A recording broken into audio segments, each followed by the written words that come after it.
INS Arighat দ্বিতীয় nuclear power ballistic missile সাবমেরিনকে 29 August Bharat commission করে নিয়েছে। Defence minister Rajnath Singh eastern naval কমান্ডে ভিজিটের সময় এই সাবমেরিনকে ভারতীয় নৌসেনার হাতে তুলে দেয়। এই সাবমেরিন নিয়ে কোনো তথ্য পাবলিকলি প্রকাশ করা হয়নি। 2016 সালে আইএনএস আরিহান্তকে কমিশন করা হয়। আইএনএস আরিগাট যোগদানে ভারতীয় নিউক্লিয়ার ট্রাইড আরো শক্তিশালী হয়ে উঠল। আইএনএস আরিগাটের সার্ফেসের টপ স্পিড হচ্ছে 12 থেকে 15 নটস এবং জলের নিচে 24 নটস পর্যন্ত যেতে পারে। এই সাবমেরিনে স্টেলথি ফিচারও যুক্ত আছে, যা ইন্ডো প্যাসিফিক রিজিয়নে এর গুরুত্ব অনেকটাই বেশি হতে চলেছে। আইএনএস আরিঘাটে 4টি লঞ্চ টিউব রয়েছে, 4টি nuclear capable K4 submarine launch ballistic missile নিয়ে যেতে সক্ষম, যাদের রেঞ্জ হচ্ছে 3500 কিলোমিটার। এর সাথেও 12টি K15 submarine launch ballistic missile নিয়ে যেতে পারে, যেগুলো রেঞ্জ হচ্ছে 750 কিলোমিটার। এত ভ্যারাইটির মিসাইল বহন করার জন্য ফ্লেক্সিবল ডিপ্লয়মেন্ট প্রদান করে। দ্বিতীয় SSBN যোগদানে ভারতীয় নৌবাহিনীর শক্তি বৃদ্ধির সাথে সাথে ইন্ডো প্যাসিফিক রিজিয়নে ভারত নিজেদের সার্বভৌম রক্ষার্থে সর্বদা বদ্ধপরিকর।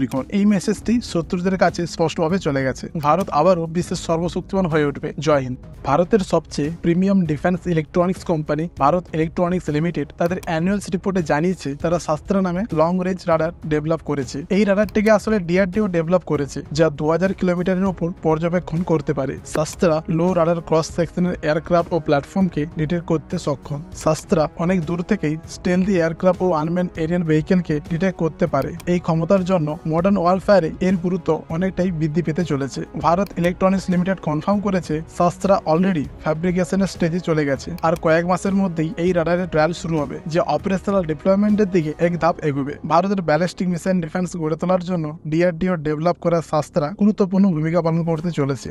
ব্যালিস্টিক মিসাইল ডিফেন্সের রাডারটি ডিজাইন করা হয়েছে ব্যালিস্টিক মিসাইলকে ট্র্যাক ও ডিটেক্ট করার জন্য, ক্রুশিয়াল ডাটা প্রদান করবে ইনকামিং থ্রেটগুলিকে নিউট্রালাইজ করার জন্য, বর্ডারগুলির এয়ার ডিফেন্সকে স্ট্রং করার জন্য ও ওয়াইড রেঞ্জের এরিয়ান থ্রেটকে নিউট্রালাইজ করার জন্য এই শাস্ত্রা রাডারের গুরুত্ব অনেকটাই বেশি। জয় হিন্দ। উড়িষ্যার চাঁদিপুরের ইন্টিগ্রেটেড টেস্ট রেঞ্জ থেকে অগ্নি-4 মিসাইলের সফল পরীক্ষা করে DRDO স্ট্র্যাটেজিক ফোর্সেস কমান্ডের উপস্থিতিতে এই টেস্টটি করা হয়। ডিফেন্স মিনিস্ট্রির তরফ থেকে জানানো হয় এই টেস্টটি সব অপারেশনাল ও টেকনিক্যাল প্যারামিটারকে সফলভাবে অর্জন করে। এই অগ্নি-4 মিসাইলের রেঞ্জ হচ্ছে 4000 কিলোমিটার। লাইট ওয়েটের এই মিসাইলে 2 স্টেজ সলিড প্রপালশন ইঞ্জিন ব্যবহার করে। চায়নার সব বড় বড় শহরগুলি এই মিসাইলের রেঞ্জেই আছে। এই টেস্টটিতে অগ্নি-4 এর আপডেটেড ভার্সনের টেস্ট করা হয়। এই মিসাইলের সফল পরীক্ষা DRDO ভারতের মিসাইল প্রযুক্তিতে স্বনির্ভর করার চেষ্টা আবারও প্রমাণ করে।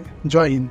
Defence research and development organisation Nirbhay মিসাইলের ship launch antiship subsonic cruise মিসাইলের ডেভেলপমেন্টাল ট্রায়াল শুরু করতে চলেছে 12 থেকে 18 মাসের মধ্যে। এই মিসাইলের ডেভেলপমেন্টের জন্য গবেষণা কমপ্লিট হয়ে গেছে ও ফ্যাব্রিকেশন প্রসেস চলছে। এই শিপ বেসড সাবসনিক ক্রুজ মিসাইলের দুটি ভেরিয়েন্ট অ্যাভেলেবল হবে, ল্যান্ড অ্যাটাক ক্রুজ মিসাইল ও antiship cruise missile. DRDO already universal vertical launch model develop করে ফেলেছে, যা শিপ বেসড সাবসনিক ও সুপারসনিক ক্রুজ মিসাইল যেমন ব্রহ্মস্কিট লঞ্চ করতে পারে। নির্ভয় মিসাইল GPS নেভিগেশন ও রাডার ফ্রিকোয়েন্সি সিকের ব্যবহার করে টার্মিনাল ফেজে গাইডেন্সের জন্য 500 মিটার থেকে 4 কিলোমিটার উচ্চতার মধ্যে এই মিসাইল উড়তে পারে। 24টি বিভিন্ন ধরনের মারণাস্ত্র বহন করতে পারে বিভিন্ন ধরনের মিশনের রিকোয়ারমেন্ট অনুসারে। DRDO এই মিসাইলের সাবমেরিন লঞ্চ ভেরিয়েন্টের সফল পরীক্ষা করেছে, যা নেভাল অ্যাপ্লিকেশনে এই মিসাইলের দক্ষতা প্রমাণ করে। শিপ লঞ্চ নির্ভয় মিসাইলের ডেভেলপমেন্টাল ট্রায়াল ভারতের ইন্ডিজিনিয়াস মিসাইল ডেভেলপমেন্টাল প্রোগ্রামকে আরো দৃঢ় করবে ও নৌসেনার স্ট্রাইক ক্যাপাবিলিটিকে অনেকটাই বৃদ্ধি করবে। জয় হিন্দ।